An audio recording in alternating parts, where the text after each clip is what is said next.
अकोल्याच्या जिल्हा परिषद शाळेतून धक्कादायक बातमी समोर आली आहे। शाळेतील शालेय पोषण आहार बनवणाऱ्या व्यक्तीने शाळेमधील 9 वर्षीय मुलीवर अत्याचार करण्याचा प्रयत्न केला आहे। अकोला शहरातल्या गुडदी जिल्हा परिषद प्राथमिक शाळेत हा धक्कादायक प्रकार घडला आहे। या प्रकरणात अकोला शहरातल्या सिव्हिल लाईन पोलीस स्टेशनमध्ये शालेय पोषण आहार मदतनीस म्हणून कार्यरत असलेल्या चंद्रमणी चव्हाण यांच्या विरुद्ध बाल संरक्षण कायद्याअंतर्गत विनयभंगाचा गुन्हा दाखल करण्यात आला असून पुढील तपास सुरू आहे। तसेच जिल्हा परिषदेच्या मुख्याध्यापकांनी देखील या संदर्भात एक अहवाल तयार करून जिल्हा परिषद शिक्षण अधिकाऱ्यांकडे पाठवला आहे।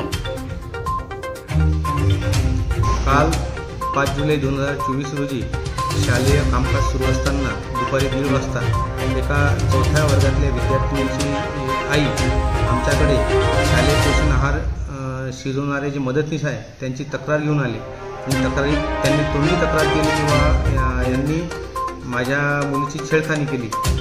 तर तो प्रत्यक्ष त्यानंतर आम्हालाही माहीत झाल्यानंतर आम्ही सर्व शिक्षक प्रत्यक्ष त्यांच्या घरी गेलो आणि तिथे प्रत्यक्ष भेटीनंतर आम्ही असा ठराव घेतला की शालेय व्यवस्थापन समितीचा ठराव घेतल्यानंतर आम्ही दोघांनाही शालेय पोषण आहाराचं जे काम आहे ते त्यांच्याकडून काढून टाकू तसा ठराव घेऊ आणि तो घेतलेला ठराव वरिष्ठ कार्यालयाकडे आम्ही पाठवू आणि दोघांनी या कामावरून काढून टाकू। गुडदी येथील जिल्हा परिषद शाळेमध्ये तेथील शाळेमधील 10 वर्षाच्या